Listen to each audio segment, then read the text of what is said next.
আমরা আরেকবার করে আলহামদুলিল্লাহ। আলহামদুলিল্লাহ। আমাদের মালিককে জবান করে বলেন, মালিক ছোট না বড়? মালিকের নামে আওয়াজ দিলে কোনো গুনাহ হবে? কোনো ডর আছে? কোনো ভয় আছে? আসমান বানাইছেন কে? জমিন বানাইছেন কে? এগুলো এক সময় থাকবে, এক সময় থাকবে। এগুলোর প্রমাণ কোরআনে আছে না নাই? জায়গায় জায়গায় আল্লাহ বলেছেন, ইজা ওয়াকাতিল ওয়াকিয়া লাইসা লিওয়াকাতিহা কাযিবা। অন্যত্র আল্লাহ বলেন, আল কারিয়া তুমাল কারিয়া ওমা আদরাকা মাল কারিয়া আম্মা ইয়াতাসাআলুন আনিন নাবাইল আযীম। আল্লাহ জায়গায় জায়গায় বলেছেন, আসমান থাকবে না, জমিন থাকবে না, যা দেখি যা দেখি না, সৌরজগতে যা আছে, পাতালপুরীতে যা আছে, সব শেষ করে দিবেন কে? কুল্লু মান আলাইহা ফান ওয়া ইয়াবকা ওয়াজহু রাব্বিকা যুল জালালি ওয়াল ইকরাম। সব ধ্বংস হয়ে যাবে। তিনবারের প্রধানমন্ত্রী বেগম খালেদা জিয়া দুনিয়া থেকে বিদায় হয়ে গেছে। ধনী বলেন, গরিব বলেন, কামার কুমার চামার মদারু জুয়ারু গাজারু, doctor master driver helper contractor রাজরানী চাকরানি ফকির ফকরানি, ইতিম মিসকিন অনাথ অনাথিনী, পথে ভরা আদামরা কাঙ্গাল কাঙ্গালিনী, জমিদার হাবিলদার রফাদার দফাদার তালুকদার মেম্বার চেয়ারম্যান এমপি মন্ত্রী জাসদ বাসদ কাসদ মাসদ, তারপরে জামাত চরমনাই উজানি মুসাফিয়া মাঝবান্ডারি কুতুববাগে রাজারবাগে দেওয়ানবাগে যত জামাত বলেন আর যত গোষ্ঠী বলেন, এই পৃথিবীতে আল্লাহ যাদেরকে পাঠাইছেন তারা থাকতে পারবে? বলেন না পারবে? সব শেষ হয়ে যাবে। যিনি থাকবেন তিনি কে? রব্বিকা যুল জালালি ওয়াল ইকরাম। যিনি থাকবেন তিনি আপনার আমার মালিক, উনি আপনার আমার রব। ওই রব বলেছেন, বান্দা তোমার জবানটা দিয়েছে আমি, কথা বলার শক্তি দিয়েছে আমি, এজন্য বান্দা তোমার এই জবান কেউ দেয় নাই, জিহ্বাও কেউ দেয় নাই। তোমার বাচ্চা তোমার আব্বাকে ডাক দিলে শান্তি লাগে, ভালো লাগে, মজা লাগে। আর তোমরা আমার আশরাফুল মাখলুকাত, তোমরা আমাকে ডাক দিলে আমার বড় ভালো লাগে। আর একটু জোরে কর সুবহানাল্লাহ। এই জন্য আমরা মুরুব্বির জবান থেকে শুনছি, অতি গভীর হয় রজনী যখন নীরবে প্রভুর নাম করিয়া যখন। অতি গভীর হয় রজনী যখন নীরবে প্রভুর নাম করিয়া যখন। প্রভুর করুণা যদি পাইবার চাও, অতি গভীর রাতে তার গুণগান গাও। আল্লাহ আল্লাহ বলতে বলতে মরণ যেন হয় আমাদের, আল্লাহ আল্লাহ বলতে বলতে মরণ যেন হয়। মরণ কালে সবার যেন, মরণ কালে সবার যেন কালিমা নসিব হয়। আল্লাহ আল্লাহ বলতে বলতে মরণ যেন হয় আমাদের, আল্লাহ আল্লাহ বলতে বলতে মরণ যেন হয়। কবর হল এমন বাড়ি যে বাড়ির নাই ঠিকানা, কবর হল এমন ঘর যে ঘরের নাই বিছানা।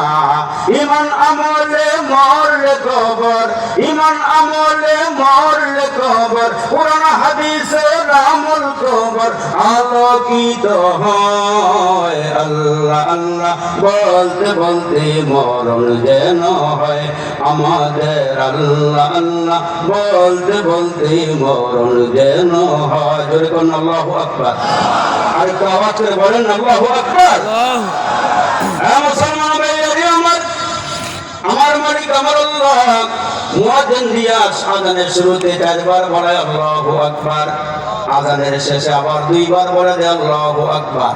এই ঐতিহাসিক মাঠে থেকে একটু মন দিয়ে আলোচনাগুলো শোনার চেষ্টা করবেন। মুয়াজ্জিন আপনার এমন বুঝায়, ডান দিক থেকে আল্লাহ বড়, বাম দিক থেকে আল্লাহ বড়, সামনের দিক থেকে আল্লাহ বড়, পিছন দিক থেকে আল্লাহ বড়। শেষে আবার 2 বার আওয়াজ দিয়ে বলেন আল্লাহু আকবার, আল্লাহু আকবার। নিচের দিক থেকে আল্লাহ বড়, উপরের দিক থেকে আল্লাহ বড়। ঐতিহাসিক মাঠের থেকে সবার আওয়াজকে একসাথে করে বলেন না, সর্বদিক থেকে বড় কে? আল্লাহ। ওই মালিক আল্লাহ ডাকতে বলে মানুষ তোমাদেরকে বড় আদর করে, বড় মায়া করে, মহাব্বত করে আমি আল্লাহ বানাইয়া কথা বলার শক্তি দিয়া জিহ্বা মুখের ভিতরে ঢুকাইয়া দিলাম। বান্দারে, ও বান্দা, তোমার বাচ্চা তোমার আব্বা করে ডাক দিলে ভালো লাগে, ঘরে গিয়া তোমার বিবির মা করে ডাক দিলে ভালো লাগে। আমার ছেলে নাই, মেয়ে নাই, আমি কাউকে জন্ম দেই নাই, কারণে ঘর থেকে জন্ম নেই ওই নাই, আমার মাও নাই, বাবাও নাই, তোমরা আমার আশরাফুল মাখলুকাত। এ বান্দা, ফেরেশতারা আসমানে ইবাদত করে, জমিনের ফেরেশতারা আমার ইবাদত করে। ও মুসলমান, ছোট থেকে ছোট বড় মাখলুক যত আছে সবাই আল্লাহর ইবাদত করে। পাখিও কিচির মিচির করে, আমরা ডাক শুনি, আসলে কিচির মিচির করে না, এরাও আল্লাহ আল্লাহ জিকির করে। আমার আল্লাহ ডাক দিয়া দিয়া বলেন, মানুষেরা রে, তোমাদের জবানের আওয়াজটা আমার ভালো লাগে, তোমরা যখন আমার ডাক দাও আমি বড় মজা পাই, বড় ভালো লাগে। আল্লাহ জানাই দিয়া কয়, ওরিদুল্লাহু আবিদুর রহমান আইয়াম্মা তাদউ ফালাহুল আসমাউল হুসনা। আমার সুন্দর সুন্দর নাম আছে, ওই নামগুলো ধরে ধরে ডাক দিও। জগতের মানুষ আমার আল্লাহ ডাক দিয়ে বলে, বান্দারে, যখনই যেখান থেকে ডাক দাও আমি আল্লাহ তোমার ডাকে সাড়া দিয়া তুমি বান্দার সামনে আমি আল্লাহ হাজির হইয়া যায়। এজন্য মুসলমান ভাইরা, এই দেশে ইহুদি, খ্রিস্টান, নাসারা, বৌদ্ধ, হিন্দু, আর্য, অনার্য, নাগা, কুকি, গারো, সৌতাল, খাসিয়াল, এক একজন এক এক রকম ডাক দেয়। হিন্দুরা মূর্তির সামনে গিয়ে ডাক দেয় হরে কৃষ্ণ হরে রাম। অজ্ঞ আনন্দ বিক্ষোভে আশিস অসংশয় অঙ্কেশনম শরণং সঙ্গম গচ্ছামি, ওম শান্তি ওম শান্তি। আর আমরাও আল্লাহর নামের জিকির করে, আল্লাহ আল্লাহ আল্লাহ আল্লাহ জিকির করে। আমার আল্লাহ ডাকতে বলে, বান্দা শুনো, এরা এদের কথায় ডাক দেয়, আসল জায়গায় ডাক দিতে পারে না, এই জন্য আমি আল্লাহ উত্তর দেই না। ওই যে বান্দা 70 বছর ধরে মূর্তির সামনে গিয়া, মূর্তির নাম হলো সনম, ওই সনমের সামনে গিয়ে মাথা নোয়া নোয়া দিয়া কয়, ও সনম সনম রে, ও সনম সনম রে। 70 বছর পর্যন্ত সনম সনম বলিয়া ডাক দিল। কিন্তু মুসলমান আমরা নবী ডাক দিয়ে বলেন, বান্দারে, তোমার কুদরতি দিলটা যে মুসলমান দিলটা যে আমার আছে, আমার আল্লাহ ডাক দিয়ে বলেন, নবী আপনি বলে দেন, বাইনা ইসবাইনের রহমা, আল্লাহর কুদরতি দুই আঙ্গুলের মাঝখানে হলো বান্দার কলব, যেদিকে চালা সেদিকে ঘুরাইয়া দেয়। ওই বান্দায় সনম সনম বলতে বলতে 70 বছর পার করিয়া দিল। হঠাৎ করে গভীর রাত, কাঁটা বান্ধে বের হয়ে গেল, ও সমাদ সমাদ রে, ও সমাদ সমাদ রে, কুল হুয়াল্লাহু আহাদ আল্লাহুস সামাদ। আমার আল্লাহ দিন পর্যন্ত তার ডাকে সাড়া দেয় নাই, কেন? সে মূর্তির ডাক দিয়েছে। যেই মাত্র আমার আল্লাহরে ডাক দিয়েছে, ও সমাদ সমাদ রে, আমার আল্লাহ ডাক দিয়ে কয়, 70 বছর পরে তুই আমারে ডাক দিলি, বান্দারে কি জন্য ডাক দিয়েছিস বল। বান্দা চিন্তা করে গেছে, আমার আল্লাহ তার হেদায়েতের নূর তার কলবে ঢাইলা দিয়েছে। সমাজ সমাজ বইলা সে এক সময় মুসলমান হয়ে গেছে। আমার নবী ডাক দিয়ে বলেন, একটা হিন্দু যদি 70-80 বছর পরে কালমা পড়ে, এই 80-90 বছর পরে যেই গুনাহ আগে যেই গুনাহ করছে, ইন্নাল ইসলাম ইয়াহদিমু মা কানা ক্বাবলাহু, মুসলমান হওয়ার আগে একজন হিন্দু একজন কাফের যত গুনাহ করে, আমার আল্লাহ কালমাটা পড়ার সঙ্গে সঙ্গে তার সব গুনাহ কথা মাফ করে দেয়। শুধু গুনাহ মাফ করে না রে, আমার আল্লাহ কোরআনে বলেন, উলাইকা ইউবাদদিলুল্লাহু সাইয়্যাতিহিম হাসানাত।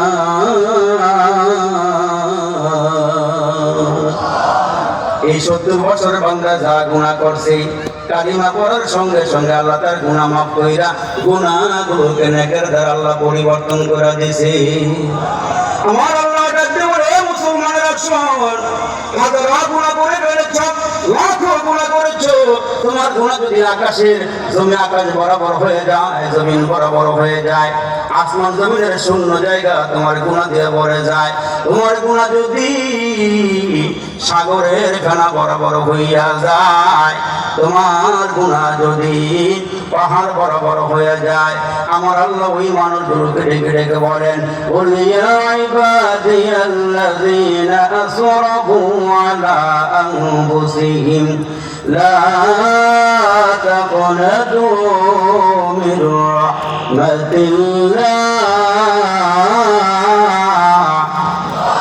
আল্লাহ হাজার গুনাহ করে ফেলেছস। আচ্ছা না গুনারে ঠিক আবার আওয়াজ দেন। আমরা হায়াতের জীবনে গুনাহ টুনা আসেনি, কম না বেশি?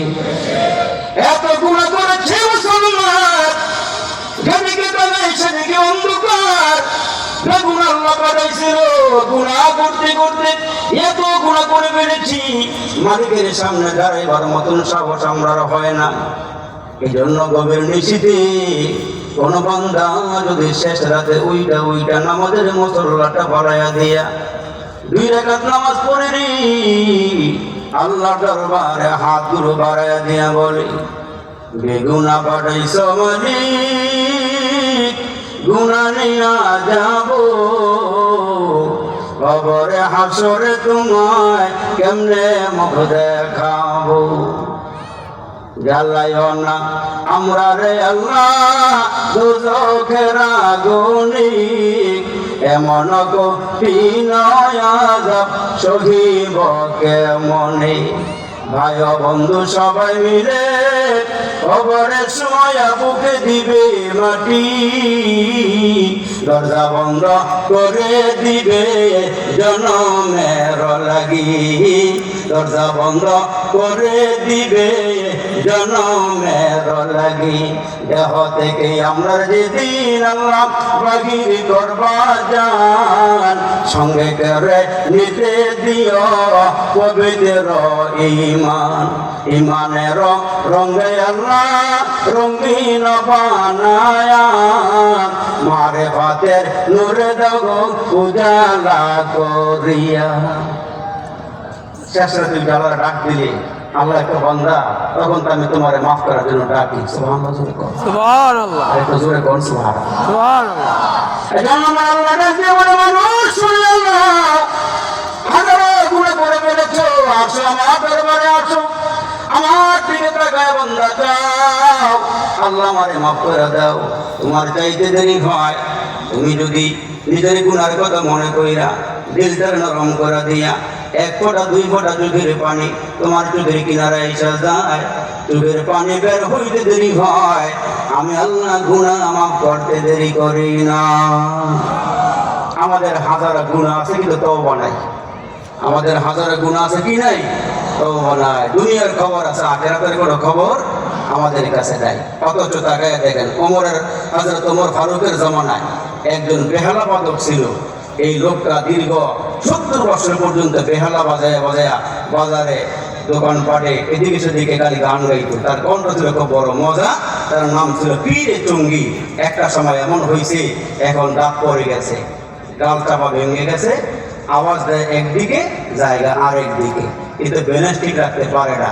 একটা সময় এমন হয়েছে, এখন তার ছেলে নাই, মেয়ে নাই, কেউ নাই, তার কেউ ডাইকা নিয়ে খানাও দেয় না, তার রিজিকও দেয় না। তার অবস্থা শোচনীয় হয়ে যাওয়ার পরই তার অভ্যাস অনুযায়ী চিন্তা করতেছে, ওমরের জমানা আমি যদি এখন বেহালাটা হাতে নিয়ে রাস্তাঘাটে ঘোরাফেরা করি, ওমর খবর পাইয়ে তার বেতার আঘাত দিয়ে আমারে শেষ করে দিবে, অতএব আমি একটা নীরবে নির্জনে গিয়ে আল্লাহরে ডাক দেই। হযরত ওমরের ফারুকের জামানায় ওই পীরে চঙ্গি নামের মুরব্বী বেহালা হাতে লইয়া ওই জান্নাতুল বাকি যে কবরস্থান আছে মদিনা শরীফে, একবারে সর্বশেষ পিছনের গিয়ে একটা পুরাতন কবর পাইয়া ওই কবরের ভিতরে ঢুকছে। আল্লামা রুমি রহমতুল্লাহ আলাইহি লিখেন, ভিতরে ঢুইকা গিয়া একতারাটা হাতে নিয়া বুকের উপরে ফাড়াইয়া এই একতারা হাতে বাজাইতেছে আর আল্লাহকে ডাকতেছে, আল্লাহ। ওমরের ভয় আমি আল্লাহ পলায়ন করেছি, পুরাতন কবরের ভিতরে ঢুকছি। মালিক, তুমি আমারে ক্ষমা করে দাও। আল্লাহ আমারে কেউ খাওয়ায় না, আমারে কেউ টাকা পয়সা দেয় না, আমার দাঁত গুলো পড়ে গেছে, ব্যালেন্স ঠিক রাখতে পারি না। এই মাত্র লোকটা গোরস্থানে কবরের ভিতরে ঢুইকা গিয়া আমার আল্লাহরে ডাক দিছে, যেমনে ডাক দিছে তেমনি আল্লাহ ডাকের সাড়া দিয়া দিছে।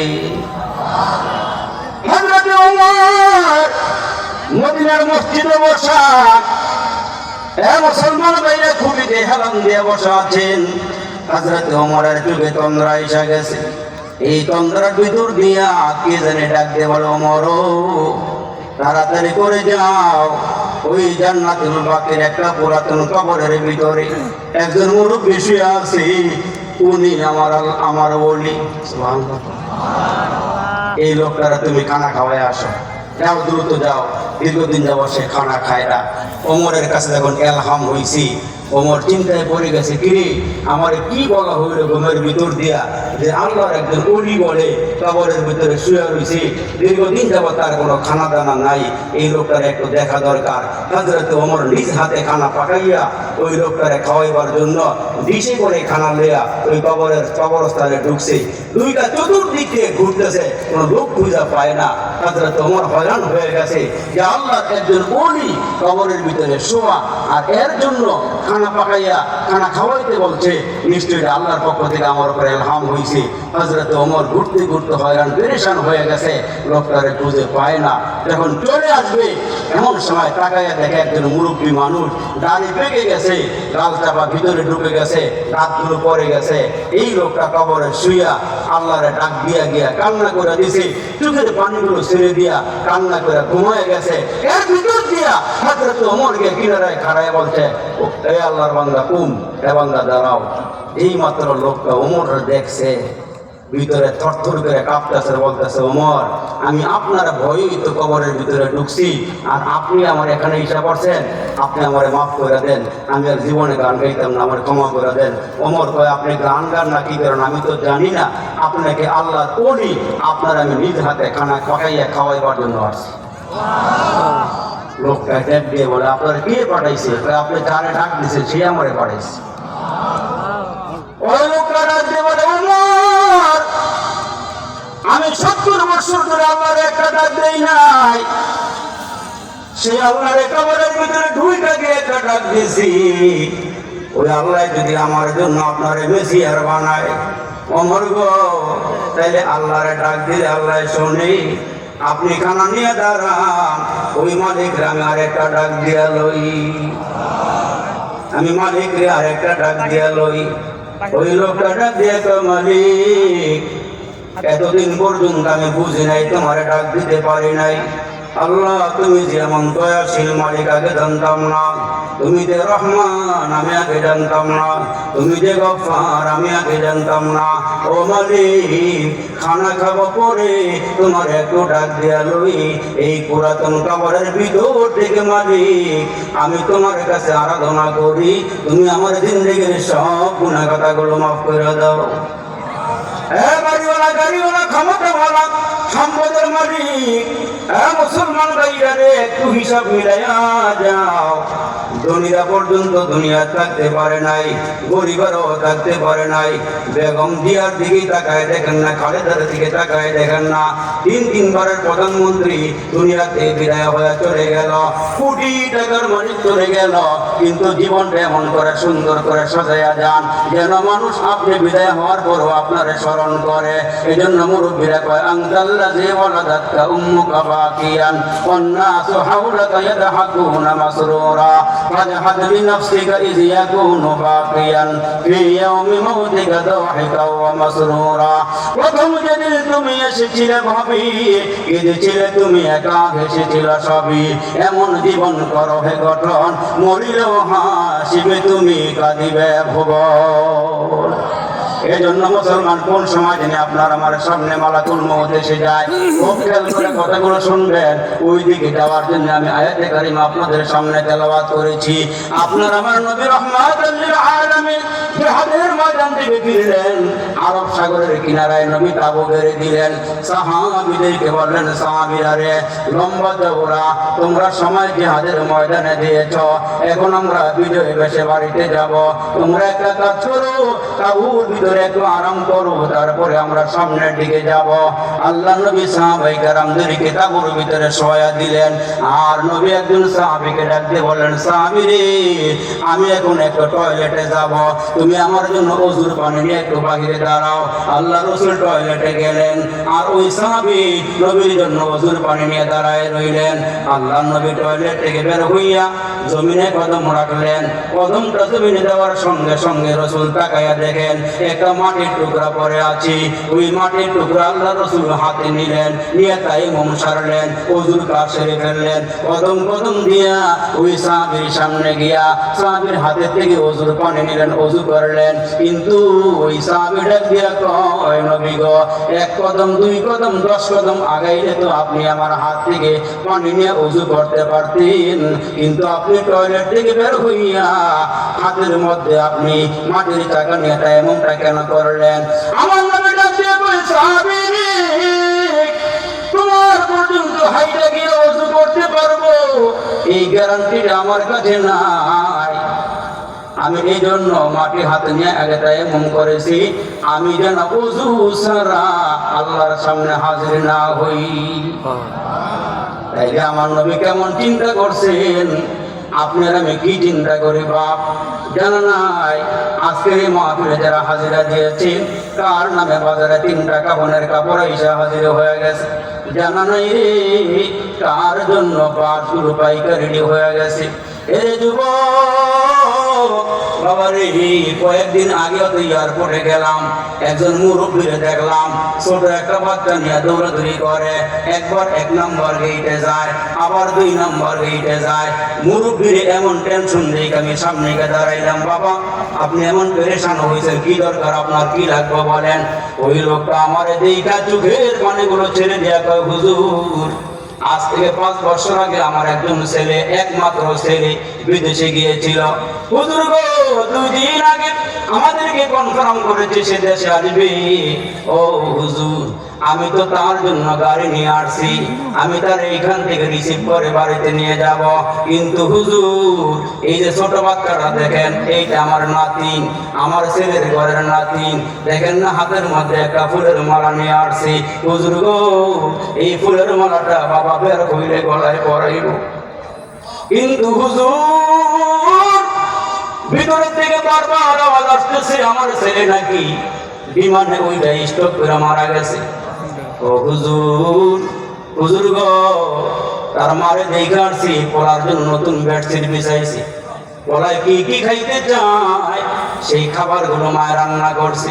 ও হুজুর, আল্লাহ যদি আমার পোলারে না নিয়ে আমার নিয়ে যাইতো, হুজুর গো একটু দোয়া কইরেন, আমার আল্লাহ যেন আমার ছেলেটারে মাফ করে দেয়। এরে বাপ, আমরা যত বাহাদুরি করি না কেন, মৃত্যুবরতের বাপ দেখাই না কেন, মাটি করো না মাটির ভিতরে তোমার মহৎ জীবনটারে, জীবন যৌবন দাতা যিনি, বিলাও জীবন তাহার তরি। আমরা বলি আজি করব না, করব না, করব কালি, এইভাবে দিন গেল চলি। কেমনে মোরা হিসাব দিব আল্লাহর কাছে, হিসাব যদি চায় দিন ঘুরিয়ে যায় রে আমার, সময় ঘুরিয়ে যায়।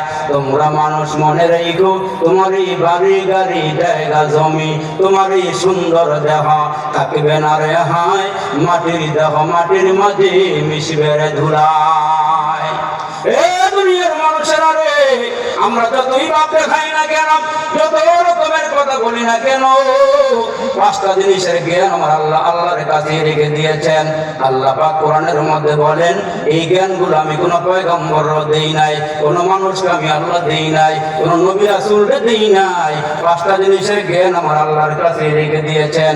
আল্লাহ পাক রব্বে কারীম বলেন, ইন্নাল্লাহা ইনদাহু ইলমুস সাআ, কিয়ামত কখন হবে, কোন সময় হবে।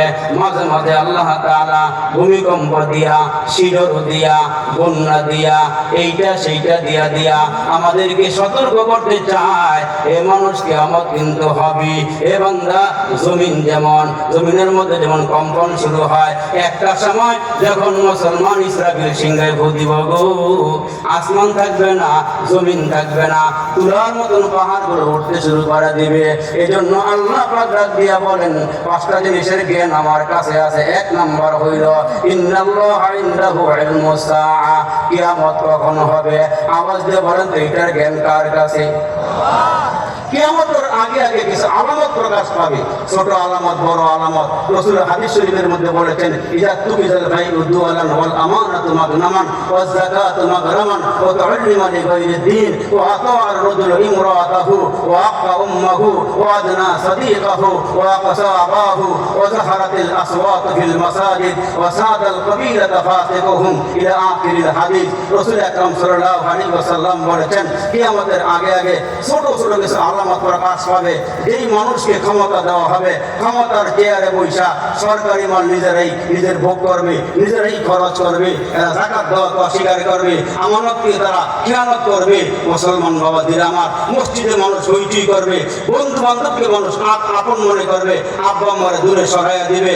সমাজের ওই মানুষকে সমাজপতি বানানো হবে। যেই লোকটা ছিল নিকৃষ্ট, বকরি চড়াইতো, সে সমাজপতি হয়ে যাবে। মুসলমান ভাইরা আমার, এমন লোককে আপনি সালাম দিবেন যেই লোকটার অনিষ্ট থেকে বাঁচার জন্য তাকে সালাম দেওয়া হবে। রাসূল আকরাম পাঠ বাই পাঠ খুলে খুলে কিয়ামতের আগে কি কি আলামত প্রকাশ পাবে, ছোট আলামত, বড় আলামত, এগুলো সব রাসূল খুলে খুলে বলে গিয়েছেন। কিন্তু রাসূল বলেছেন, আল্লাহ পাক রব্বে কারীম বলেন, ইন্নাল্লাহা ইনদাহু ইলমুস সাআ, কিয়ামত কখন হবে, কোন সময় হবে, দুনিয়ার কোন মেধাওয়ালা, বুদ্ধিওয়ালা, প্রজ্ঞাওয়ালা, জ্ঞানওয়ালা কোন মানুষকে আল্লাহ দেয় নাই। এইটার জ্ঞান কার কাছে আছে? 2 নম্বরে আল্লাহ পাক বলেন, ওয়ায়ুনাজ্জিলুল গায়সা, বৃষ্টি কখন হবে, কোন জায়গায় হবে। আমরা দেখি আকাশে অনেক মেঘমালা, মনে হয় বৃষ্টি নামবে। তুফান কি যে বলেন, একটা চনাবুট আপনার হাতে আছে আর এইখান থেকে 400 মাইল দূরে একটা মোরগে খাবে। এটা কি হয় নাকি? দেন বুটটা আমার কাছে দেন, দেখি মোরগে কেমনে খায়। আপনি রিজিক আপনারটা বরাদ্দ করা হয় না, আরেক বেটার বরাদ্দ করা রিজিক আপনি কেমনে খাইবেন? সুলাইমান পয়গম্বর আলাইহিস সালাম বলতেছেন, আচ্ছা নেও, এই বুটটা তুমি খাও। আল্লাহর কি মর্জি দেখেন, ওই মুহূর্তে বুটটা, চনা বুটটা হাতে নিয়ে আসে, মুখের দিকে ফিকা মারছে। এই মুখের ভিতরে যায় নাই, তাফসীরের ভিতরে আসছে, তার নাকের ভিতরে ঢুকছে। কই ঢুকছে? যাইব কই, গেল কই, ঢুকবো কই আর ঢুকছে কই। এখন তার অবস্থাটা এমন হয়েছে, হাসি দেয়, ডাক্তারের কাছে যায়, বের হইতেছে না, তার খুব কষ্ট হইতেছে। একেবারে আশপাশের ডাক্তার যত আছে সব খোঁজাখুঁজি করা শেষ। একজন বলতেছে, ভাই এই ট্রিটমেন্টটা একমাত্র অমুক দেশেই হয়, ওইখানে গেলে নিরাপদে আপনার ট্রিটমেন্ট হবে। যেই দেশে মোরগটার জন্য আল্লাহ খানা বরাদ্দ করছে, ওই দেশে ডাক্তারের নাম বলছে। আল্লাহ ডাক দিয়ে বলে, 400 মাইল দূরের খাবার মোরগ খাবে কেমনে? এই জন্য একজন মন্ত্রীকে মালবাহী ট্রাক বানাইয়া তার নাকের ভিতরে নিরাপদ বুটটা ঢুকাই দিয়ে আমি আল্লাহ তারে ট্রাক বানাইয়া আমি ওই দেশে পাঠাই দিয়েছি। আরেকটু জোরে করছে, ওই দেশে যাওয়ার পরে ডাক্তারের ট্রিটমেন্ট সিরিয়াল দিছে। তো ডাক্তার সর্বশেষ রোগী হিসেবে তারে গ্রহণ করছে, ভাই তোমাকে সবার পরে দেখা হবে। আল্লাহ ডাক দেখে, মোরগ বহুদিন পরে তোর খাবারটা এসে পৌঁছে গেছে, তুই তাড়াতাড়ি করে যা। ডাক্তার চেম্বার থেকে বের হইয়া খোলা আকাশের নিচে মাঠে বসে বলে, ভাই তোমার এই বুটটা বের হবে, একটা পদ্ধতি আছে। কিছু পদ্ধতি দেখাই দিছে, আর মোরগটা যখন সামনে আসছে, এইবারে এমন ধরে হাসি দিছে, একটা হাসির পাওয়ারে বুটটা এত স্পিরিটে মোরগের সামনে গেছে, আস্তে করে টপ করে মোরগটা ভিতরে বুটটা দিয়া মোরগ খেয়ে চলে গেছে। আর এই বেড়ায় এত টাকা খরচ করে দূরে আইলাম, আগেও তো চেষ্টা করছে নাকের ভিতর থেকে আমার হাসি দিচ্ছে, কিন্তু হাসিতে বার হয় নাই। আল্লাহকে বাইরে কেমনে, আমি তো কুদরতে হাতে ধরে রাখছি। আর জোরে করেন না সুবহানাল্লাহ। এইটা আল্লাহ পাক ওইখানে পৌঁছায় দিয়েছে। এই জন্য রিজিক কোন জায়গায় কখন খাবেন এটা দুনিয়ার কোনো মানুষ বলতে পারবে না। এইটার জ্ঞান আল্লাহর কাছে রেখে দিয়েছেন। আমি যেই কথাটা বুঝাইবার জন্য আয়াতগুলো পড়েছিলাম, সর্বশেষ আয়াতে আল্লাহ বলেন, আমা তাদরি নাফসুম বিআইয়ি আরদিন তামুত, তুমি কোন জায়গায় কখন মরবা, কোন জায়গায় কখন মরবা, এইটা একমাত্র আপনাকে কোন জায়গায় মরবেন, কোন জায়গায় গিয়ে আপনি যাবেন, ওইখানে আপনার মরণ হবে। এই জন্য মুসলমান ইমাম মালিক রাহমাতুল্লাহ আলাইহি নবীর খুব পাগল ছিলেন, নবীর বড় আশিক ছিলেন। উনি জীবনে একবার হজ করছেন, আর মদিনার মাটি উনি ছাড়ে না। কেন ছাড়ে না? যে মদিনাতে আমার কবরটা হইলে রাসূলের রওজা থেকে কিছু ফুয়ুজ বারাকাত আমার কবরে যাবে, এই জন্য সে মদিনার মাটি ছাড়ে না। সুবহানাল্লাহ জোরে বলে। কিন্তু মনের ভিতরে আশা, মনের ভিতরে তামান্না, আমি যদি আরেকটি বার আল্লাহর ঘরে যাইতে পারতাম, কিন্তু মরার ডরে যায় না। আমার মরণ যদি আমার মক্কায় হয়ে যায়, আমার উদ্দেশ্য হইল মদিনাতে মরবো, মদিনাতে আমার কবর হবে, জান্নাতুল বাকির আশেপাশে কবরটা হইলে আমার জন্য কল্যাণ হবে, মঙ্গল হবে। এই জন্য যারা বুজুর্গ আল্লাহ বলা, এরা মদিনাতে গেলেই গভীর রাত্রে উল্টা উল্টা নবীর রওজার কাছে গিয়ে দোয়া করত, বকি হে মুকদ্দাস বেহু মেরি মারকাত, हमेशा रहूमई किनारे मदीना, हमेशा रहूमई किनारे। মুসলমান ভাইরা রে আমার, ইমাম মালিক রহমাতুল্লাহ আলাইহি মদিনার মাটিতে মরতে চায়, মদিনার মাটিতে তার কবর হোক এইটাই চায়।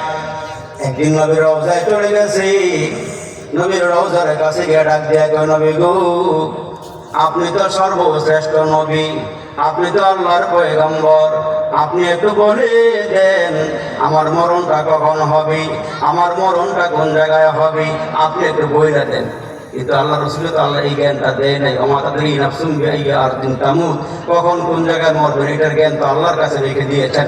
তো ইমাম মালিক রহমাতুল্লাহ আলাইহি নবীর রওজার কাছ থেকে চলে আসছেন। আয়েশা রাতের বেলা ঘুমায় রয়েছেন, নবীর আশিক তো, নবীর পাগল তো, ঘুমের ঘরে নবীর সঙ্গে দেখা হয়ে গেছে। তাকায় দেখতেছেন আল্লাহ রসুল তার ঘরে আসছেন, স্বপ্ন যুগে তাকায় দেখতেছেন আল্লাহ নবী তার সামনে 5টা আঙ্গুল উঁচু কইরা, এই 5টা আঙ্গুল দেখাইয়া, 5টা আঙ্গুল দেখাইয়া এই লোক চলে গেছে, আল্লাহ পাকের রসুল চলে গেছে। এখন ঘুম থেকে উঠার পরে আল্লাহ রসুল 5টা আঙ্গুল দেখায় যে বিদায় হয়ে গেল, রসুল তার কিছুই বললো না, শুধু 5টা আঙ্গুল দেখায় চলে গেছে। এখন ইমাম মালিক ঘুম থেকে জাগ্রত হয়ে টেনশনে পড়ে গেছে, চিন্তায় পড়ে গেছে, আরে আমার হায়াত কি 5 দিন বাকি আছে, না 5 মাস বাকি আছে, না 5 বছরই বাকি আছে, রসুল আমার কি দেখায় গেল, এটা কি ইঙ্গিত দিয়ে গেল।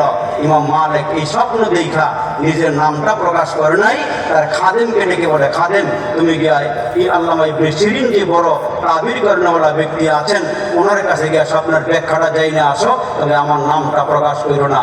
আল্লাহওয়ালারে চিনে, কি ঠিক নজর আওয়াজ করে বলেন, আল্লাহওয়ালারে চিনে। ইমাম মালিক যখন স্বপ্ন দিকে খাদেমরে পাঠাইছে, আল্লামা ইবনে শিরিন স্বপ্নটা শোনার পরই বলে, কে দেখছে স্বপ্নে, একটু নামটা বলো না। হুজুর নাম বলতে তো নিষেধ করেছেন, আমার যতটুকু ধারণা এই যুগে এই সময়ে এই স্বপ্নটা ইমাম মালিক ছাড়া আর কেউ দেখতে পারে না, ইমাম মালিক ছাড়া কি স্বপ্নটা দেখতে পারে না। মুসলমান বাবাজিরা রে আমার, আল্লামা ইবনে শিরিন রাজিয়ে কয়, যাও গিয়া বলে দিও রসুল যে 5টা আঙ্গুল দেখাইয়া চলে গেছে, ইমাম মালিক মদিনায় মরতে যায়, মদিনায় কবর হোক এটাও চায়। কিন্তু নবীর রওজার কাছে গিয়ে বলেছিল, নবী গো, আপনি একটু বলে দেন, আপনি একটু জানাইয়া দেন আমার মরণটা কোন জায়গায় হবে, আমার মরণ কখন হবে, যদি জানতে পারি জীবনে আরেকবার আমি মক্কাতে হজ করতে যাব। রসুল জানাইয়া দিলেন, ইমাম মালিকেরই 5টা জিনিসের জ্ঞান আমার আল্লাহর কাছে আছে, আমি বলতে পারবো না তোমার মরণটা কোন জায়গায় হবে, কখন মরণ হবে, কোন সময় মরণ হবে। এই জন্য মরণটা 2 ধরনের হয়, একটা হলো ভালো মরণ, আরেকটা হলো বদ মরণ। নামাজির মরণ 1 ধরনের হয়, আবার বেনামাজির মরণ আরেক ধরনের হয়। হাদিস শরীফের ভিতরে আছে, আপনার আমার মরণ যেদিন হবে গো, মালাকুল মউত আপনার সামনে এসে দাঁড়ায়া যাবে। মালাকুল মউত বলবে, আল্লাহ গো, তার রূহটা এখন বের করব। আল্লাহ, তার চোখ আছে, নাক আছে, কান আছে, মুখ আছে, হাত আছে, পা আছে, আমি কোন দিক দিয়ে তার রূহটা বের করবো আমার একটু জানাইয়া দাও। হাদিস শরীফের ভিতরে আসছে, ওই মুহূর্তে আল্লাহু আকবার মালিক বলবেন, এই বান্দা যেহেতু জবান দিয়ে আমার জিকির আজকার করে, কোরআন তেলাওয়াত করে, এই জায়গাটা একবারে ভালো জায়গা, এই নেককার বান্দার রূহটা এইখান দিয়ে কবজ করে নিয়ে যাও। মুখের কাছে যখন আসবেন, রূহটা বের করার জন্য মুখের কাছে আসবেন, জবানের ভিতর থেকে আওয়াজ দিবেন, এ মালাকুল মউত, এইখান দিয়ে রূহটা বের করিও না। কেন? বান্দা জবান দিয়া জিকির করছে, কোরআন তেলাওয়াত করছে, আল্লাহরে ডাক দিছি, ওয়াজে বইসা বইসা সুবহানাল্লাহ বলছি, আলহামদুলিল্লাহ বলছি, এইখান দিয়ে রূহ বের করিও না। মালাকুল মউত আল্লাহকে ডেকে বলবে, মালিক, তোমার বান্দার জবান তো বারবার এইখান দিয়ে রূহ বের করতে না করি, কোন দিক দিয়ে রূহটা বের করবো? আল্লাহ বলেন, তাইলে কাজ করো, এই যে তুমি একটা বান্দা জিকির আজকার করি, কোরআন তেলাওয়াত করি, আল্লাহর কালাম তেলাওয়াত করি, তাইলে ডান দিক দিয়ে তার ডান হাত দিয়ে রূহটা বের করো। কি ভাবছেন?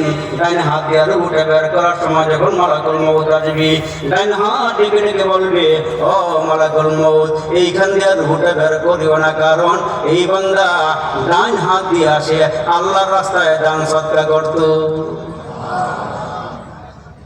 ডান হাত রেতিমের মাথায় বুড়াইছে, ডান হাত দিয়ে জাহাজের ময়দানে তরবারি চালাইছে, এই ঘান দিয়ে রূহটা বের করিও না, তখন বলবে আল্লাহ কোন দিক দিয়ে বের করবো? তার চোখ দিয়ে রুহটা বের করে নিয়ে আসো। চোখের দিকে মালাকুল মউত গেলে চোখ ডেকে ডেকে বলে না, এইখান দিয়ে রুহটা বের করিও না, কারণ বান্দায় চোখ দিয়ে আল্লাহর কোরআন দেখছি, চোখ দিয়ে আব্বা আম্মার চেহারা দেখছি, এই চোখ দিয়ে আলেমুল আমার চেহারা দেখছি, এই চোখ দিয়ে আল্লাহর বান্দা আল্লাহর ঘর বাইতুল্লাহ দেখছি, এই চোখ দিয়ে নবীর রওজা শরীফ দেখছে, এইখান দিয়ে রুহু বের করিও না। আয় হায়, যেদিক দিয়ে যায় খালি রুহু বের করতে নিষেধ করে। তাহলে কানের দিক দিয়ে রুহু বের করো। কানও ডাক দিয়ে বলে আল্লাহ এইখান দিয়ে মালাকুল মউত রুহু বের করতে চায়, এই কান দিয়ে কেমনে রুহু বের হবে? এই কান দিয়ে তো বান্দায় নামাজের মধ্যে কোরআন শরীফ পড়া শুনছে, ওয়াজি গিয়ে ওয়াজ শুনছে, ভালো ভালো কথা শুনছে।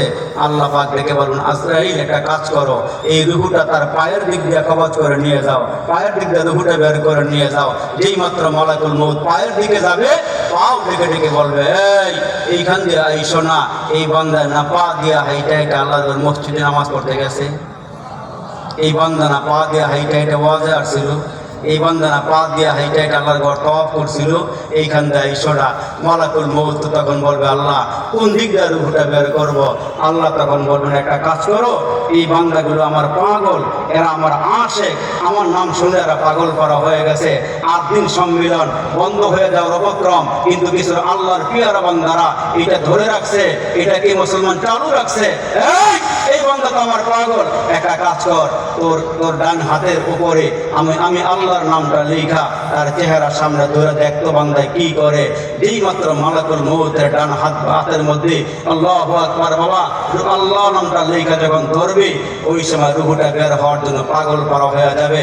যেমন আজরাইল বলবে এই তুমি রুহু বের হইবা, তখন মালাকুল মউতের সামনে রুহু বলবে হ্যাঁ আমি বের হয়ে আসবো, তবে আমার একটু সময় দাও, আমি আমার অঙ্গ প্রত্যঙ্গ যেগুলোর সাথে আমার সম্পৃক্ত ছিল এদের কাছ থেকে আমার জীবনের শেষ বিদায়টা নেওয়ার একটু সুযোগ দাও। তখন এই রুহুটা হাতকে ডেকে বলবে হাতরে আমি চলে গেলাম, তোমার সঙ্গে আর দেখা হবে না। চোখরে আমি চলে গেলাম, তোমার সঙ্গে আমার আর দেখা হবে না। এই পাও আমি চলে গেলাম, তোমার সঙ্গে আমার দেখা হবে না। যখন কণ্ঠনালী পর্যন্ত রুহুটা আসবে, ওই সময় পাগল করা হয়ে যাবে। আল্লাহ বলবেন এই ফেরেশতা আমি বান্দারে যেই জান্নাতটা দিব, এই জান্নাতটা তার চোখের সামনে তুলিয়া ধর, তার চোখের সামনে তুলিয়া ধর। এই বান্দা হামেশা হার হারাতে আমার নামটা বারবার নিত, বারবার নাম নিত, ইন্নাল্লাযীনা ক্বালু রাব্বুনাল্লাহ, ইন্নাল্লাযীনা ক্বালু রাব্বুনাল্লাহ। আমি খুব ডরে আছি হুজুর কোন সময় না আইয়া পড়ে, এই জন্য খালি ভয়ে কাজ করে ওয়াজ দিতে বাইরে ওর ভিতরে ঢুকে যায় না। তার কারণ বড় মুরব্বী পিছনে বসে ওয়াজ করুন যায় না। জোর আল্লাহু আকবার বলেন, আর একটু জোর আল্লাহু আকবার বলেন।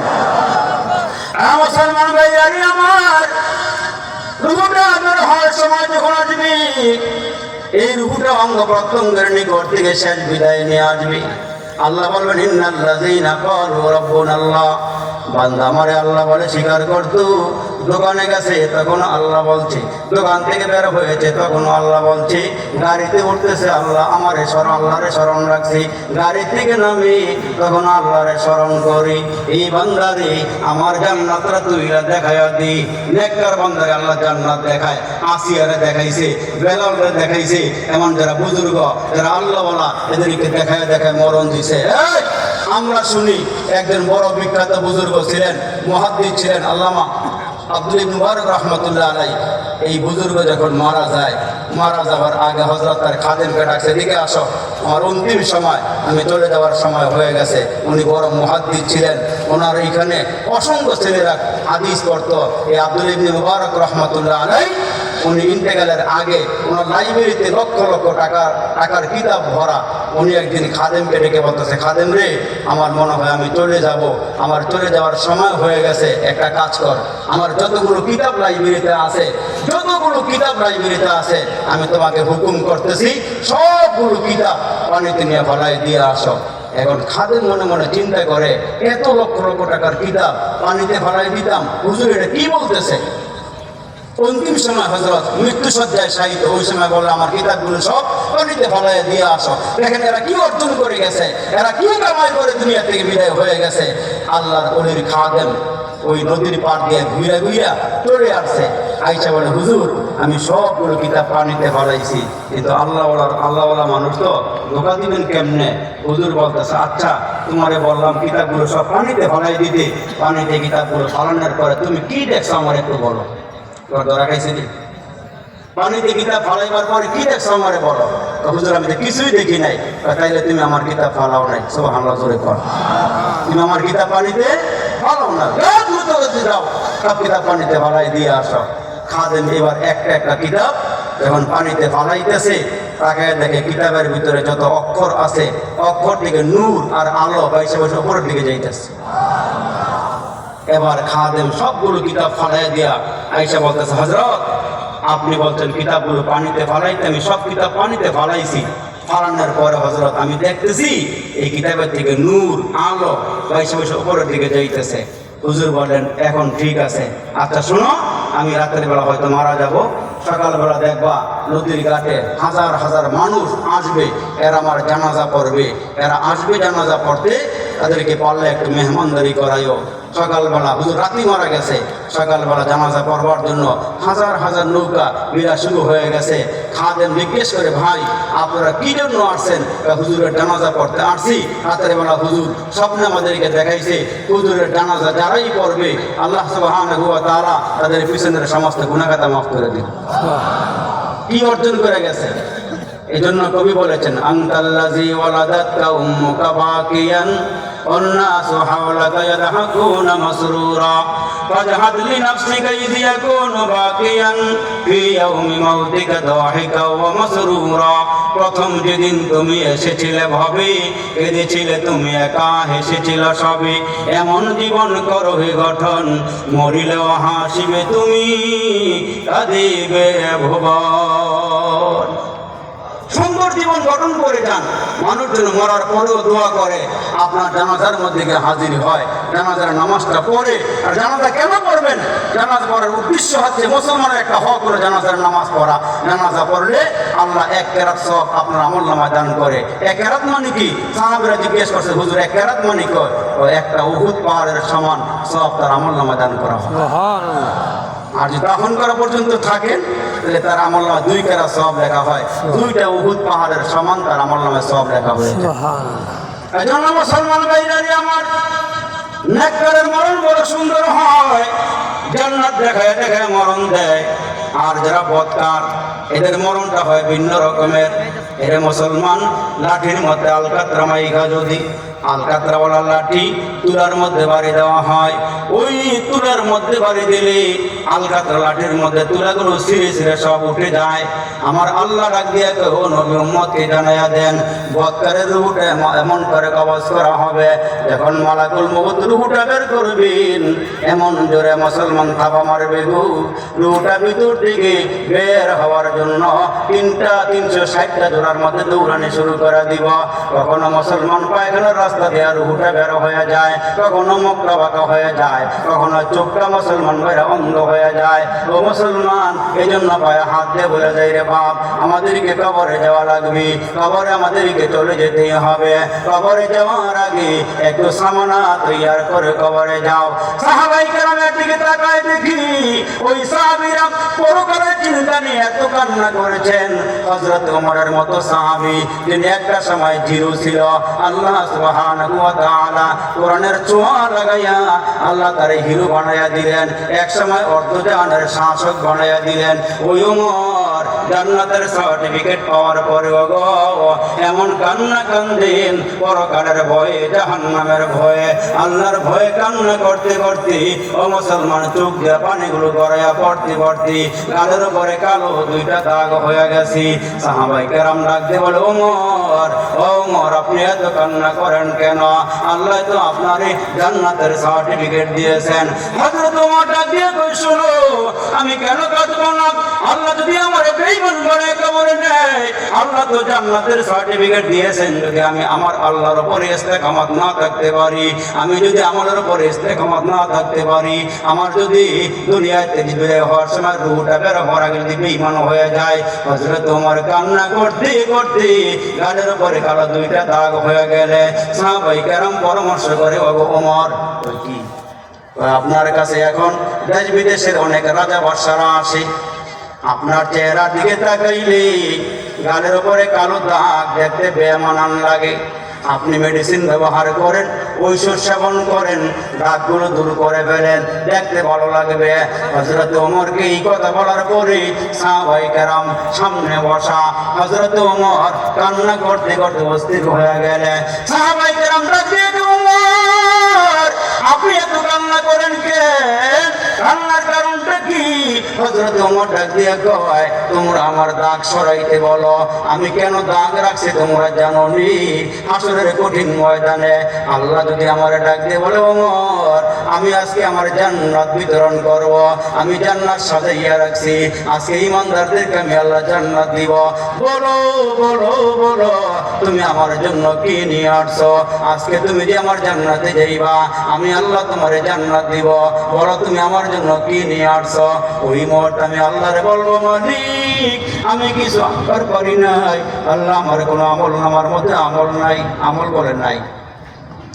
অথচ রসুল আম্মা জান আয়েশার নিয়ে শোয়া, রসুল বলতেছেন, শোনো আকাশের মধ্যে তারকার সংখ্যা যত, আমার ওমরের আমল নামার মধ্যে নেক আমলের সংখ্যা তত। অল্প আমল না বেশি আমল? অল্প না বেশি? এত আমল করার পরও বলে আমি কি আমল করছি, যদি আল্লাহ আমার দৈরা পারে ওমর কি নিয়ে আসছে বলো? ওই দিন আমি আল্লাহর সামনে দাঁড়ায় বলবো, আল্লাহ আমি কিছু আনতে পারি নাই তোমার জন্য, আল্লাহ পরকালের ভয়ে কান্না করতে করতে আল্লাহ আমি গালের উপরে দুইটা দাগ লয়েছি, মালিকের তুমি আমার এই খাতিরে মাফ করে দাও, তুমি আমার এই খাতিরে মাফ করে দাও। হায়াতের জীবনে কি আমল আছে আপনার আমার আল্লাহর সামনে পেশ করার জন্য? কয়টা আমল আছে? অথচ তাকায় দেখেন বড় বড় বুজুর্গরা, আল্লাহওয়ালা মানুষগুলো পর্যন্ত পরকালের ভয়ে কান্না করতে করতে অস্থির হয়ে গেছে, পাগল করা হয়ে গেছে, এত কান্না করছে। আর একটা গুনাহ হয়ে গেলে এরা অস্থির হয়ে গেছে। রাতের বেলা শুইবার আগে আগে কাগজের মধ্যে লেখছে সারাদিনে কয়টা নেক আমল করছি আর কয়টা খারাপ কাজ করছি। নেক আমল কম হইলে এরা কান্না কইরা আল্লাহর দরবারে ক্ষমা চাইয়া তারপরে ঘুমাইতো। আর আমরা হাজার গুনাহ নিয়ে দিব্যি ঘোরাফেরা করতেছি, হাজার গুনাহ করার পরেও আমরা চাপার জোরে বলি হুজুর নামাজ পড়ি আর না পড়ি, রোজা রাখি আর না রাখি, আল্লাহরে ডাকি আর না ডাকি, হুজুর ইমানটা শক্ত আছে। কি শক্ত আছে? অথচ নামাজের দাঁড়িয়েও না, আল্লাহর একটা ডাকও দেয় না, ওপরে থেকে হোঁচটকায় নিচে পড়ে গেলে ও মাই গড বাড়ি হয়, আল্লাহর নাম বাড়ি হয়। আর ওই লোকগুলি বলে হুজুর বলেন কি হুজুর আমি যে আমল করছি, কি আমল করছে? সপ্তাহে একদিন জুমার নামাজ পড়ছে, আমল করছে অনেকে। যদি বছরে দুই একবার ঘুম থেকে উঠতে পারে, 2 টাকা তাহাজ্জুদ করতে পারে, পরের দিন খালি চায়ের দোকানে গিয়ে চোখ কষলায়, তা চায়ের দোকানদার জিজ্ঞেস করবে চোখ কষলান কেন? ঘুম কম হয়েছে কেন? রাতে তাহাজ্জুদ করছে না, তাহাজ্জুদ 2 টাকা তাহাজ্জুদ কইরা দোকানের মধ্যে গিয়ে চোখ কষলায়। অথচ শেখ সাদির নামটা আপনারা শুনছেন, উনি সর্বশেষ হায়াতের জীবনে এমন করে আমল নাই করে নাই, করার পরও চিন্তা করে আল্লাহর সামনে একটা আমল তো আমার পেশ করতে হইব, একটা আমল তো আল্লাহর দিতে হইব, কি আমল দিব? তো উনি শেষ পর্যায়ে গিয়া উনি রসুলের শানে একটা কবিতা লেখছে, আপনারা সবাই কবিতাটা জানেন। বালাগাল উলা বিকামালিহি কাশাফাত দুজা বিজামালিহি হাসনাত জামিউ ফিসালিহি। নবীর শান লিখতে গিয়া ওনার হাত দিয়ে উনি 3 লাইন কবিতা লেখছেন। সর্বোচ্চ শিখরে যিনি নিজ মহিমায় কাটিল তিমির রাশি, যার রূপের আভায় চরিত্র মাধুরীতা অতি মনোরম। এই 3 লাইন কবিতা লেখা মেধা আছে, বুদ্ধি আছে, কলম আছে, কাগজ আছে, সামনে আগাইতে পারতেছে না, মেধায় কাজ করে না, বুদ্ধিতে কাজ করে না। কেন? আল্লাহ যেটা কবুল করবো, নবীজির ছোঁয়া লাগা দিব, এই জন্য মেধা বুদ্ধি থাকার পরও কাজে হয় না। রাতের বেলা ঘুমায় রয়েছে, ঘুমের ঘরে স্বপ্নে দেখে আমার নবী তার ঘরে আসে। নবী কার ঘরে আসে? যেই ঘরটাতে আসার মতন পরিবেশ আছে ওই ঘরে আসে। আর আমরা খালি রসুলের শানে গজল গাই, ওয়াল রাইটিং করি, ঘরে ঘরে মিলাদ নেন, দয়াল নবীর সাফাত নেন। যদি বলে দুরূদ শরীফ পড়ো ভাই, দুরূদ শরীফ পড়তে গেলে হুজুর ভালো গায়, আসেনি গুল গুলটি আসেনি, গুল গুল থাকলে আমরা মসজিদে বয়ে পড়ি, আর নাহলে পড়ি না। রাসূল মুসলমান নবীর দুরূদ লাগে গুলের লাগে কোনো সম্পর্ক আছে? কোনো সম্পর্ক নাই। এই সাক্ষাৎ নবীর শানে কবিতা লিখতে গেছে, এখন ভুলে গেছে। রসুল ঘরের ভিতরে আইসা সাথী এটা পেরেশান হইতো কেন? কি হইছে তোমার? আল্লাহ রসুল আমি তো 3 লাইন কবিতা লিখছি, আরেকটা লাইন মিলাইতে পারতেছি না, আমি কিন্তু আপনাকে দিকে আছে আবার এই দিকেও চাই, আমি খুব ডরে আছি হুজুর কোন সময় এবারে। এই জন্য শেখ সাদি রহমতুল্লাহ 3 লাইন কবিতা লিখতে গিয়া এই 3 লাইন কবিতা লিখতে গিয়া অস্থির হয়ে গেছে, আর সামনে আগাইতে পারতেছে না। আমার দিকে তাকান, আপনারা আগে ওয়াজ শুনছেন, একটু মুজাকারা করে আর কি। ওয়াজ জানি না এমন মানুষ এখানে, ওয়াজ সবাই আমরা জানি, ইউটিউবে ওয়াজ শুনি, জুমার দিনে ওয়াজ শুনি, ওয়াজে এসে ওয়াজ শুনি। আগে তো মুসলমান বাৎসরিক এক জায়গাতে বিরাট বড় মাহফিল হইতো, এখন ঘরে ঘরে ওয়াজ। এখন কি ঘরে ঘরে ওয়াজ? এখন ওয়াজ এমন ব্যাপক হারে হয়েছে, মোবাইল টিপ দিলে ওয়াজের অভাব নেই, আগে এমন ছিল না। তো এখন মুসলমান শেখ সাদি 3 লাখ কবিতা লেখা পেরেশান হয়ে গেছে। নবীজিও আসতে করে ঘরের ভিতরে আইসা কয়, এ সাদি এত পেরেশান হইছো কেন? আল্লাহর ওলি শেখ সাদি ডাক দিয়ে বলেন, আল্লাহ নবী গো, আয়াতের জীবনে আপনার সামনে কবিতা লিখতে গিয়ে গো নবী 3 লাইন কবিতা লিখছি, আর 1 লাইন লিখতে পারি না। আমার নবী ডাক দিয়ে কয়, সাদি কি লেখছো বলো? তখন নবীজিরে শোনায়, বলা গেল না বিকামালিহি কাশাফাত দুজা বিজামালিহি হাসুনাতে জামিউ কিসালিহি। আমার নবী কয়, চতুর্থ লাইন লেখা দাও, সাল্লু আলাইহি ওয়া আলিহি, সাল্লু আলাইহি ওয়া আলিহি লেখা দাও, আমার দুরূদ লেখা দাও। রাষ্ট্রিকা দুরূদ আছে। এই কবিতাটা এমন দাম হয়েছে, এমন পছন্দনীয় কবিতা হয়েছে, এখন আমরা সবাই কবিতা পড়ি। বলা গেল ওলা বিকামালিহি কাশাফাত দুজা বিজামালিহি হাসুনাত জামিউ কিসালিহি সাল্লু আলাইহি ওয়া আলিহি। এই কবিতাটা মকবুল হয়ে গেছে। এজন্য হায়াতের জীবনে এমন কিছু আমল করি, এই আমলগুলো আমাকে পরকালে নাজাত দিয়ে আল্লাহর জান্নাত পর্যন্ত পৌঁছাইয়া দিবে। কিছু আমল করা শিখি আমরা। এখন তো আমল চলে গেছে, মসজিদে যাওয়ার পরেও আমরা দুনিয়ার বাহিরে যত কাজকর্ম আছে, যত কথাবার্তা সব আল্লাহর ঘরে গিয়ে বলি। ওইখানে একটা সময় পাওয়া যায়, তো ওই সময় আমরা সব কিছু বলে ফেলাই। অথচ নবীর সাহাবীর দিকে তাকায়া দেখেন, আল্লাহ রাসূল একদিন মসজিদে ঢুকলেন, দুইটা গিয়ে দেখেন একজন সাহাবী আল্লাহর ঘরের কোনায় বৈশা বৈশা খালি কুল হুয়াল্লাহু সূরা পড়ে। সুবহানাল্লাহ। কোন সূরা পড়ে? কুল হুয়াল্লাহু আহাদ আল্লাহুস সামাদ লাম ইয়ালিদ ওয়া লাম ইউলাদ ওয়া লাম ইয়াকুল লাহু কুফুয়ান আহাদ।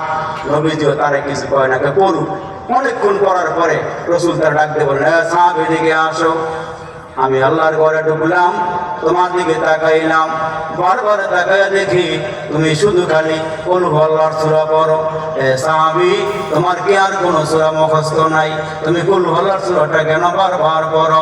ওই সাহাবী ডাক দিয়ে বলেন, নবী গো, কুল হুয়াল্লাহর সূরাটার আমি এই জন্য মহব্বত করি, এই সূরাটার মধ্যে আল্লাহর পরিচয় আছে। কুল হুয়াল্লাহু আহাদ আল্লাহুস সামাদ লাম ইয়ালিদ ওয়া লাম ইউলাদ ওয়া লাম ইয়াকুল লাহু কুফুয়ান আহাদ। আল্লাহ হলো একক, আল্লাহ কার মুখাপেক্ষী নয়, আল্লাহ কাউকে জন্ম দেয় নাই, কারো নিকট থেকে জন্ম নেয় নাই। আল্লাহ কাহার মুখাপেক্ষী, আল্লাহর সমকক্ষ কেউ নাই। এই সূরা যখন বারবার নবী সাহাবী তেলাওয়াত করে, নবী ডাক দেখে, মিয়া তুমি এটা কেন তেলাওয়াত করো? হুজুর আমি সূরাটারে মহব্বত করি, ভালোবাসি, এই জন্য সূরাটারে বেশি বেশি তেলাওয়াত করি। রাসূল ডাক দিয়ে বলেন, তুমি যদি আল্লাহর কোরআনের সূরাটারে মহব্বত করো, এই সূরা তোমার আল্লাহ পাকের জান্নাতে পৌঁছায় দিবে, তোমার আল্লাহ পাকের জান্নাতে পৌঁছায় দিব। নবী তো আলীকে ডাক দিয়ে, আলী দিকে আসো, রাতের বেলা ঘুমাইবে তো? হ্যাঁ ঘুমাবো। এক কোরআন খতম করে ঘুমাইও। কয়েকদিন আগে আমার সাথে এক লোকের লাগে দেখা, আমি বললাম, ভাই নামাজ কালাম যাই পড়েন, ঘুমানোর আগে এইটা একটু কমায় দেখা আপনি এক কোরআন খতম করে ঘুমায়েন। বেটা পারেন আমার মার দিতে খাইলে কোনো কাম হয়েছে রে ভান্না হুজুর, এত রাত্র সারা রাত যদি আমি কোরআন শরীফ করে ঘুমাবো কোন সময়? আমি কে মারতে এনে কথাটা শোনেন, একটা আমল দিয়ে দিই আপনারা। পয়সা হুজুর কি আমল? এই একটু লাইনে হইতেছে, কি আমল? আমি কি ঘুমাইবার আগে আগে 3 বার কুল হুয়াল্লাহ পরে ঘুমাইলে আল্লাহ আপনার আমল নামা এক কোরআন খতম করার সওয়াব দিবে। এবারে আমার হুজুর চা খাইয়া যান, আগে মারতে আমার ঘরে কি হুজুর চা খাইয়া যান। তো নবী ডাক দেখে, আলী রাত্রে ঘুমাইবার আগে আগে এক কোরআন খতম করে ঘুমাইও। হযরত আলী বলে, আল্লাহ রাসূল এক কোরআন খতম করে যে ঘুমামো, তো সময়টা পাবো কই? রাসূল কয়, সময় আসে দেখে আমি রাসূল বলছি। কি হুজুর আমলটা কি? আমল হলো তুমি 3 বার কুল হুয়াল্লাহ করে ঘুমাইও, আল্লাহ তোমার আমল নামে এক কোরআন খতম করার সওয়াব দান করবে। সুবহানাল্লাহ। এখন তেমন হয়েছে, চায়ের দোকানও 12টা 1টা 2টা পর্যন্ত খোলা থাকে, আগে গিয়ে ছিল না। এখন এমন হয়েছে 12টা 1টা 2টা পর্যন্ত চার দোকান খোলা। বেড়াইতে আসার সময় ঘরের থেকে বাজে চার দোকানও গেছে, 2টা বাজে ঘরও গেছে। এই যে বেটা চা খায় ডেলি 10 কাপ 15 কাপ চা খাইলে আমার মনে হয় চা খাইতে গেলে এমন হয়েছে ভিতরের থেকে আসার খেয়ে ঘুরে হয়েছে হকেটের জায়গা, চা বাড়িব রক্ত বাড়িত না। এত চা খাওয়া শিখছে এখন, এই চা খাইয়া ঘরও যায়। আমলের দিকে কথা বললোই হুজুরের সাথে ঠিক কথা, হুজুর মসজিদ তো আমরাই বানাইছি, হুজুর জায়গা তো আমরাই দিছি, 10টা করে ফ্যান লাগাই দিছি, হুজুর 3 বেলা গরম ভাত খেয়ে 5 বেলা আজান দিয়ে নামাজটা একটু চালাই নিয়ে যে হুজুর রাখছে নামাজটা চালাইয়া নিয়ে। আচ্ছা আপনারা বলেন, দশে পেশাবে আপনার, আমি পেশাব করলে হইব? বললে হইব? নিজের আমল নিজে না করে আরেকজনের দিকে কাম হইব? আমরা দিয়ে দিছি আরেকজনকে। আমরা দিয়েছি কেমনে? বছরে একবার দুইবার একটা ফিরের কাছে মুড়ি দিয়েছে, এই বেড়ার কাছে বছরে একবার দুইবার গিয়ে হাজিরা দেয়। আর এই বেড়ারে লাল গামছা উমুক মুরগি দিয়ে দিয়ায়া, আর বেড়ায়ও চান্সে মুরগ খায় বা লাল গামছা পায়, পিঠের মধ্যে হাত দিয়ে বুড়াই দিয়ে কয় তুই বাড়িতে নাকটেন না ঘুমাই গিয়া হাসরের যে ময়দানটা আছে আমরা দেখা করি, ওই দিন তোরে যা করে আমি করে দেবো। এই বেটা এই বেটার কথা বিশ্বাস করে এমন হয়েছে এবার একক তো নামাজে পড়ে না, নামাজের কথা কইলে সেটা কোন জায়গায় দিতাম না, আমার দুনিয়ার কোন জায়গাটা আছে সেটা দেওয়ার জায়গা আছে কর, এমন করে ফতুয়া দিব এবার লাগে ফতুয়া গুলে উঠা যায় না। এই জন্য আল্লাহ ডাক দিয়ে বলেন, বান্দা তোমরা একটা কাজ করো, মরার আগে একটু হিসাবটা মিলিয়ে যাও, আমার কাছে হিসাব দেওয়ার আগে একটু হিসাব মিলিয়ে যাও। অথচ সাহাবায়ে কেরামের দিকে তাকায় দেখি, এদের আমলের দিকে তাকায় আমরা দেখি, রাসূলের কাছে জিবরাইল আমিন আয়েশা ডাক দিয়ে আল্লাহর নবী আপনার সামনে যে একজন সাহাবী যাইতেছে, ওই যে আপনার একজন সাহাবী যায়, আল্লাহকে রাসূল ডাক দিয়ে এই সাহাবী কোন সাহাবীরা? শীতের দিন চাদর দিয়ে চেহারা ঢাকা, আপনার সাহাবী আবু যর যায়। নবীজি ডাক দিয়ে বলেন, আবু যর তুমি কেমনে চিনো? রাসূল আমি একলা চিনি না, আসমানের সমস্ত ফেরেশতারা চিনি। আর একটু জোরে আওয়াজ দিয়ে কোন সুবহানাল্লাহ। ওই সাহাবীরা আমি একা চিনি না, আসমানের সমস্ত ফেরেশতারা চিনে। কারণটা কি? দুই কারণে সাহাবীরা চিনে। কোন কোন কারণ? এক কারণ হইল সে বেশি বেশি কুল আল্লাহর সূরা পড়ে, আর দুই নম্বর সে নিজেকে অনেক ছোট মনে করে। এক নম্বর আমল কি করে? বেশি বেশি কুল আল্লাহর সূরা পড়ে আর নিজেকে অনেক ছোট মনে করে। এই দুইটা আমলের কারণে আসমানের সব ফেরেশতারা ওই সাহাবীরে চিনে। একটু হিসাবটা মিলে যান না বাপ, কয়টা আমল জীবনে করছি, কয়টা গুণ আমরা করছি, 8 দিন সম্মেলন থেকে আমি কি শিখতে পারলাম, এইখান থেকে আমি কি নিয়ে যাইতে পারলাম, শিক্ষাটা আমি কি নিলাম। এইখান থেকে হুজুর সারমর্ম কথা একটাই হইল, আমার যেন জীবনটা সুন্দর জীবন হয়, আমার জীবন যেন আমলি জীবন হয়। আর আমাকে বারবার দোয়া করতে হয় আল্লাহর কাছে, আল্লাহ আমার অতীতকে মাফ করে দিয়েন, বর্তমানকে সংশোধন করে দিয়েন, ভবিষ্যৎকে আল্লাহ উজ্জ্বল বানাইয়া দিয়েন। এই দোয়াটা আল্লাহর কাছে বেশি বেশি করা, অতীতকে মাফ করে দেন, বর্তমানকে সংশোধন করে দেন, ভবিষ্যৎকে উজ্জ্বল বানাইয়া দেন, এই দোয়াটা কইলেন। আর আল্লাহর কাছে আরেকটা দোয়া করেন, রব্বানা লা তুযিগ কুলুবানা বা'দা ইয হাদাইতানা ওয়া হাব লানা মিন লাদুনকা রাহমা। আল্লাহ আপনি যে আমার ঈমানের একটা নিয়ামত দিয়েছেন, বা ঈমান না নিয়ে কবরে গেলে যত মোটা বেড়াই আপনি হন, যত টাকাওয়ালাই হন, ঈমান না নিয়ে গেলে কবরে কোনো দাম নাই। কেন? জীবন গেলে জীবন পাওয়া যাবে, ঈমান গেলে ঈমান পাওয়া যাবে না। যে রাসূল বলেছেন যাররা পরিমাণ ঈমান নিয়ে যদি আমার কোনো উম্মত আল্লাহর কবরে আসতে পারে, পরকালে কালে আল্লাহ 10টা দুনিয়ার সামনে একটা জান্নাতের মালিক বানিয়ে দিবেন। ঈমানের দাম আছে না নাই? সাহাবীরা জীবন দিয়েছে কিন্তু ঈমান দেয় না, জীবন দিছে ঈমান দেয় নাই। আর না হলে আসিয়ার মধ্যে একজন মহিলা হওয়ার পরেও কেন জীবন দিয়ে দিল, ঈমান কেন দিল না? জানে আল্লাহর কাছে গেলে জীবন গেলে জীবন পাওয়া যাবে, পুনরায় আল্লাহ আমার জীবন দিবে। ফেরাউনের অত্যাচারে অত্যাচারিত হইয়া নিজের 2টা সন্তানকে নিয়ে তেলের উপরে চাপ দিল, দুনিয়া থেকে বিদায় হয়ে গেল। শেষ মুহূর্তে বলে গেছে আমার 2টা বাচ্চা আগুনে ফেলাইবা, তেলে ফেলাইবা, আমার অসুবিধা নাই, কিন্তু আমি 2টা সন্তানের হাড্ডিগুলো আর আমার হাড্ডিগুলো একসাথে একটু দাফন করো, হাসরের ময়দানে আমি যেন আল্লাহর সামনে এই 2টা বাচ্চা নিয়ে আল্লাহ পাকের সামনে দাঁড়াইতে পারি। রাসূল আকরাম যখন এই মাসে রজব রাসূল যখন মেরাজে যায়, ওই মেরাজে যাওয়ার সময় জিবরাইল আমিনকে ডাক দিয়ে বলে, জিবরাইল সামনের দিক থেকে আমার নাকের মধ্যে জান্নাতের ঘেরান আসতেছে, জান্নাত কি কাছাকাছি এসে গেছে নাকি? জিবরাইলকে রাসূল না, জান্নাত কাছাকাছি আসে যায় নাই, ওই সামনে একটা কবর আছে, মূসা নবীর জামানায় মা সেটা তার 2টা বাচ্চা নিয়ে ওই ফেরাউনের তৈলে চাপ দিয়েছিল, তারপরে তার হাড্ডিগুলো একসাথে করে দাফন করা হয়েছিল। ওই কবরের ভিতর থেকে আল্লাহর জান্নাতের ঘেরান আসতেছে, ওই কবরের ভিতর থেকে জান্নাতের ঘেরান আসতেছে। সুমাইয়ার মতো মহিলা জীবন দিয়া দিল, আসিয়ার মতো নারী জীবন দিয়া দিল, বেলালের মতো সাহাবী জীবন দিয়া দিল, খাব্বাবের মতো সাহাবী জীবন দিয়া দিল। ও মুসলমান ভাইরা আমার, এই ফিজিস্টের জামানায় ওলামায়ে কেরামরা জীবন দিয়া দিল, কিন্তু এরা ঈমান দেয় নাই, এরা হার মানে নাই, এরা হার মানে নাই, মাথা নিচু করে নাই, আল্লাহর সামনে গিয়ে এরা দাঁড়াইছে। এই জন্য মুসলমান বারবার পায়ে হাত দিয়ে বলি, জীবন দিয়ে দিয়েন, ঈমান দিয়েন না। আর মরণটা যেন সুন্দর হয়, মরণের আমল আল্লাহ পাক আমাদেরকে করার তৌফিক দান করুন। ওয়া মা তাওফীক ইল্লা বিল্লাহ। আসসালামু আলাইকুম ওয়া রাহমাতুল্লাহ।